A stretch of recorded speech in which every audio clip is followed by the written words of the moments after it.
こちらのイラストが描かれた折り紙。折っていくと出来上がるのは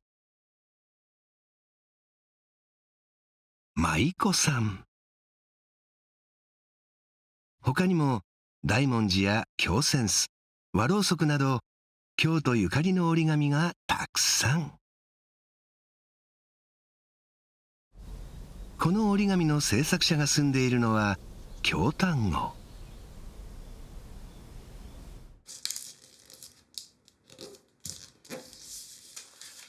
絵付き折り紙の折り方、イラストを創作する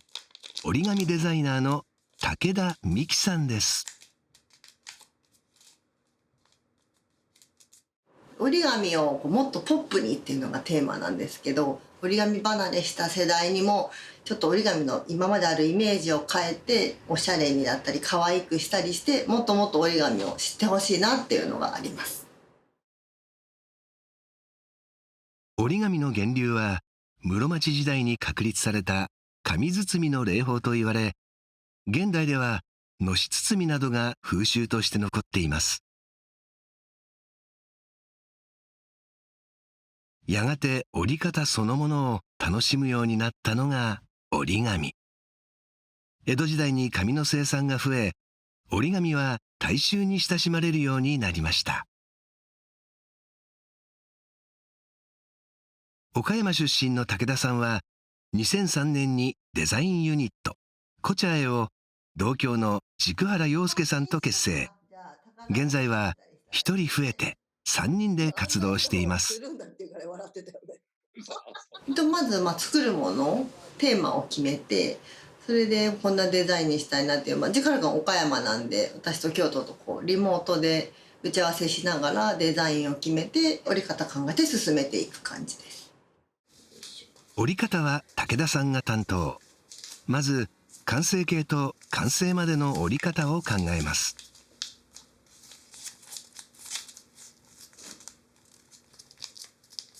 コチャエの折り紙のコンセプトは、誰でも簡単に折ることができて楽しいもの。例えば鶴だったら形が完成されてて綺麗に鶴に見えるっていう風になってると思うんですけど、私たちの折り紙イラストが入るんで、あんまり難しい折り紙というよりは皆さんが折れそうだなという程度で、絵と折り方のバランスを考えて何度も何度も、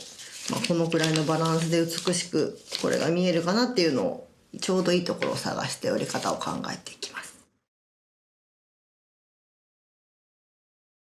次に展開図とイラストを描いていきます。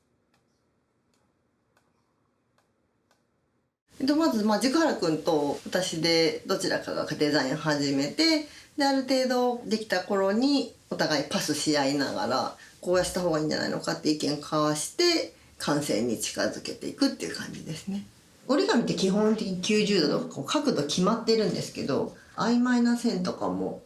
あるので、そういう時はもうアナログなんですけど、紙を開いて紙の状態で押し当てて線を本当に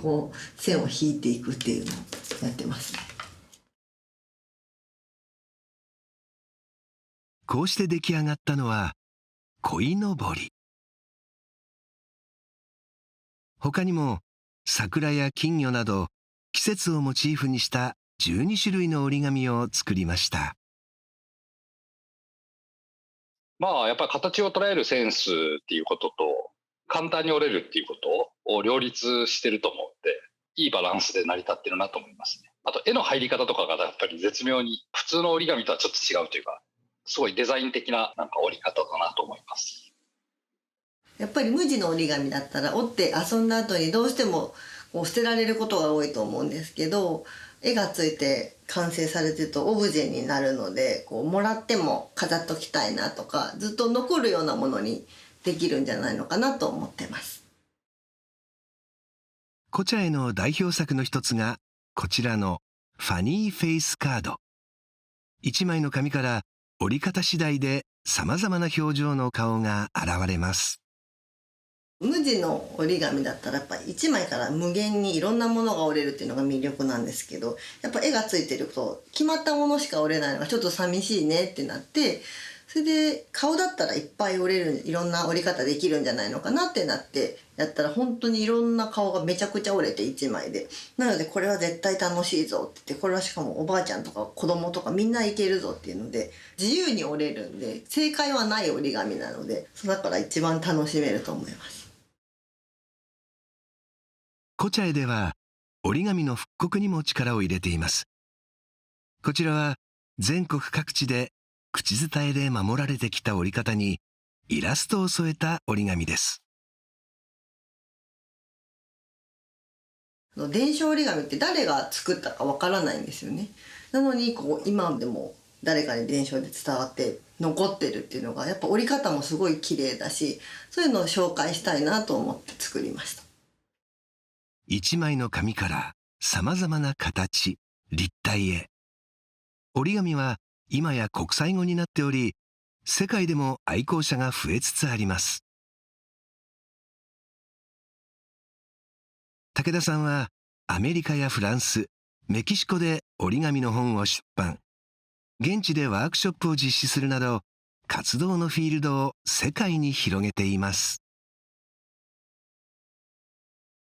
メキシコに行った時には本当に折り紙なんて知らない子ばっかりで、折って初めに見せるんですけど、うわーみたいな感じで、すごいすごいって言って、やっぱ一枚が立体になるっていうのがすごいみたいですね。で、開いてとかで膨らむみたいな感覚がもうないみたいなので、とっても喜んでくれました。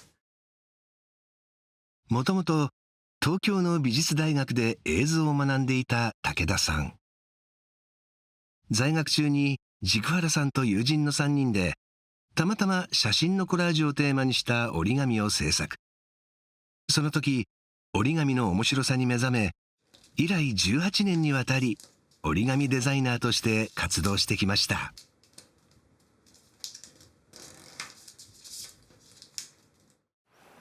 武田さんは2014年、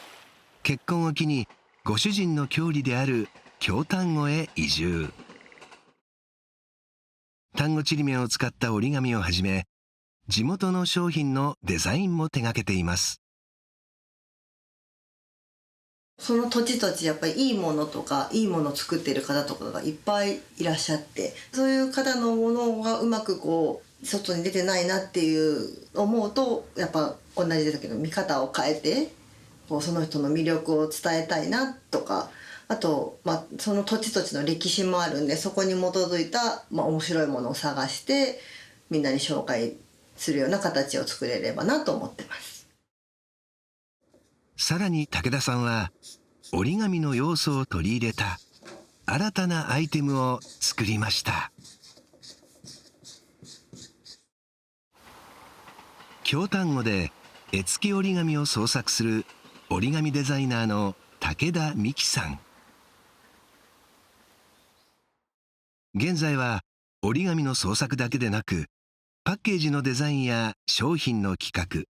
広告デザインなど幅広い活動を行っています。